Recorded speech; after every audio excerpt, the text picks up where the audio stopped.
Jusqu'à moins 18 degrés la nuit. En ce moment, les lacs et forêts d'Orient endossent les couleurs des fjords.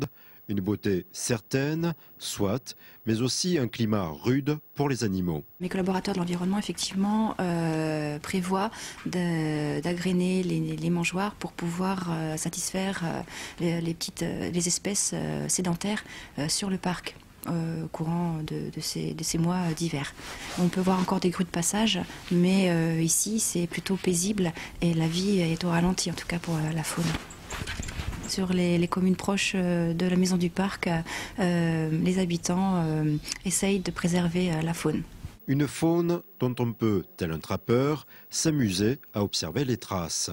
Mais ici, par exemple, vous avez la possibilité de voir plus facilement un sanglier qui est venu fouiller pour trouver sa nourriture. C'est vrai que la neige aide à repérer ces endroits sans problème entre le contraste de la terre et la neige blanche à côté. C'est plus difficile paradoxalement de voir les animaux à cette époque par rapport à d'autres époques de l'année où les lacs sont couverts d'oiseaux d'eau. Là, les animaux souffrent du froid, donc les animaux se font discrets et peu actifs en fait. On voit de loin un tas noir qui se détache dans la neige et qui fume paradoxalement, et en fait quand on s'approche, au bout d'un moment les animaux vous sentent et partent, et c'est les sangliers qui sont en tas vivants et qui dégagent et qui se réchauffent comme ça. Et ça, c'est exceptionnel de voir ça. Plus facile d'accès, la plage de Géraudot ou le lac de Ménil-Saint-Père se laissent regarder dans un silence absolu.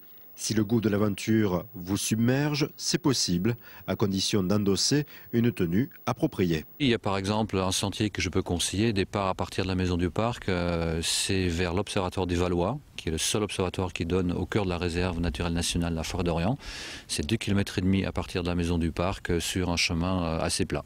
Il y a une ambiance très différente de ce qu'on a l'habitude de voir. Il y a une espèce de sonorité un petit peu cotonneuse, on est douillé, condition d'être bien habillé bien sûr.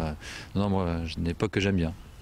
La maison du parc est ouverte tous les après-midi. Si les axes principaux sont parfaitement dégagés, on roule au pas sur les routes secondaires. Un tempo idéal pour considérer la beauté et la force de la nature.